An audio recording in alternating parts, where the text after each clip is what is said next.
Garrick, thanks so much for taking the time to talk to me today. Very welcome. No Excellent. problem. This space right here, we've been going around your office, and it's Yeah, really pretty cool place that you really work cool. at. The slope ceiling here is really Yeah. neat. Awesome. Well, let's talk a little bit more about OpenSRS, since that's kind of what we've been discussing with everyone Sure. today. How about you start by telling me a little bit about you? Like, what do you do with OpenSRS? Okay.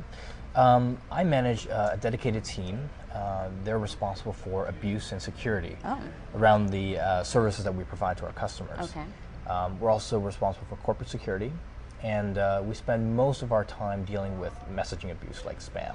Spam. Yeah. Bane of everyone's That's existence. right. Well, why is Right. spam still such a big problem?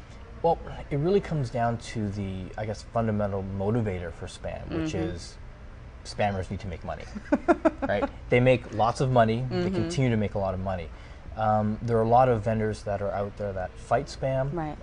and reduce the amount of spam coming through, but that just means that the spammers are making less money. Right. So their motivator is to make more money, and they continue to leverage one of their biggest weapons, which is volume. So Right. they send massive amounts of spam in hopes that a small amount get through, and they make their money. Okay, so what kind of volume are we talking about here exactly? Today, more than 80% of all email sent on the internet is spam. And Wow. yeah, on a daily basis, we're talking about an average of 120 to 140 billion messages. That's a lot Yeah, of that junk on the internet. absolutely.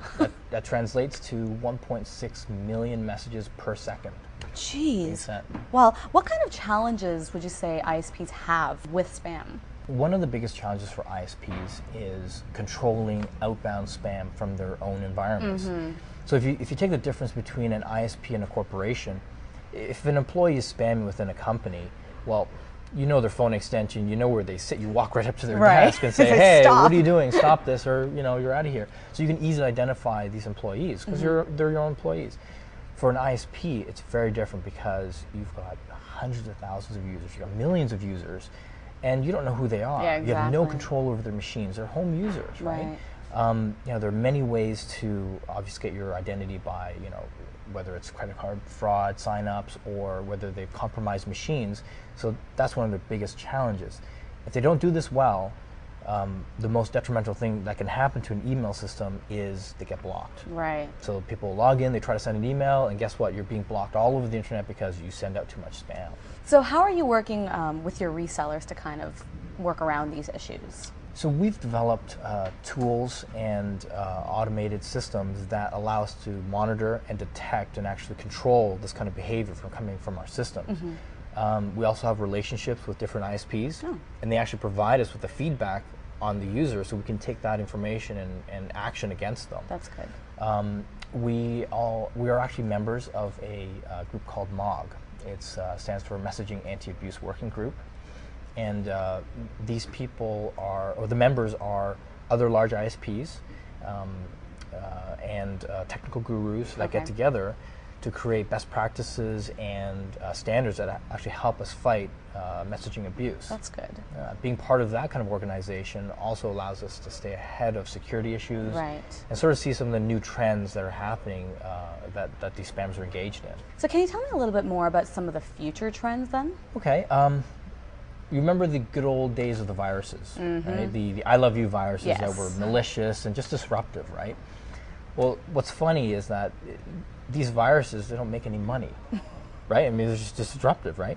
So what we're seeing now are these viruses and Trojans are changing their behavior. Okay. What's happening is that they're infecting your machines and you don't know that they're infected. Right. So they actually want your machines to stay up because they're actually contributing to spamming because it makes money. Right. So they don't want you to turn it off. They don't want you to find As like it. a ghost machine. You got it. Yeah. Exactly. So when the machines stay up longer and you don't know about them, then the more money they make.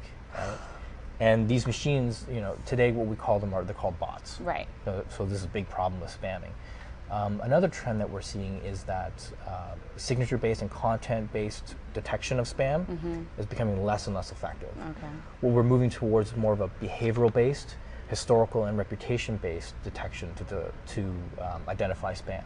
Oh, that's interesting. Yeah. Oh, can you tell me a little bit more about that? Okay, here's a good example.